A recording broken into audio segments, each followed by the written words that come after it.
The story point کے معزز دوستو السلام علیکم۔ جی دوستو، تو آج میں آپ لوگوں کو ایک سبق آموز کہانی سناؤں گا۔ کہانی کا نام ہے بادشاہ کا سبق آموز واقعہ۔ ایک وقت کی بات ہے، ایک بادشاہ تھا جو اپنی سلطنت میں بہت مشہور تھا۔ اس کا نام تھا بادشاہ جلال الدین۔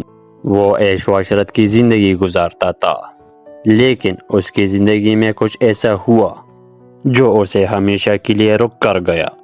بادشاہ جلال الدین اپنی زندگی میں خوش تھا، لیکن وہ ہمیشہ سوچتا تھا کیا وہ سچ میں اپنی سلطنت کے لیے کچھ کر رہا ہے۔ ایک دن اس نے فیصلہ کیا کہ وہ کچھ مختلف کرے گا۔ بادشاہ نے اپنی وزیروں سے کہا کہ میں یہ جاننا چاہتا ہوں کہ لوگ میری سلطنت میں کیسی زندگی گزار رہے ہیں۔ مجھے ان کی مشکلات اور ضروریات کا صحیح علم ہونا چاہیے۔ بادشاہ جلال الدین نے ایک حکمت عملی تیار کی۔ وہ خود کو عام شخص کے روپ میں چھپاتا ہے اور اپنی سلطنت کے عوام میں گھومنے نکل پڑتا ہے۔ ایک دن بادشاہ نے ایک کسان سے ملاقات کی جو زمین پر محنت کر رہا تھا۔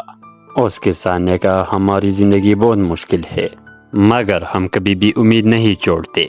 اس دوران بادشاہ نے ایک بوڑھے عالم سے ملاقات کی جو ایک درخت کے نیچے بیٹھا تھا۔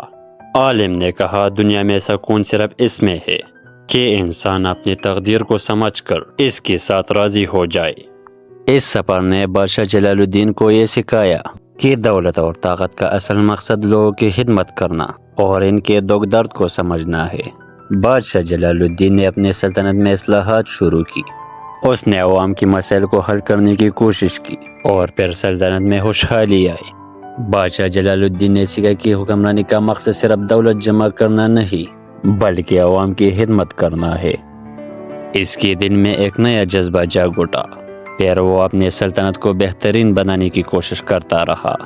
جی دوستو، تو یہ واقعہ ہمیں یہ سکھاتا ہے کہ انسانیت کی خدمت اور لوگوں کے ساتھ ہمدردی حقیقی حکمرانی کا معیار ہے۔ حکمرانی کا اصل مقصد انسانوں کی خدمت کرنا ہے۔ جی دوستو، تو یہ تھی ایک چھوٹی سی کہانی، بادشاہ کا سبق آموز واقعہ۔ اگر کہانی آپ لوگوں کو پسند آئی ہو تو ویڈیو کو لائک اور مزید ایسی اچھی سٹوریز کے لیے ہمارے چینل کو سبسکرائب کریں۔ شکریہ۔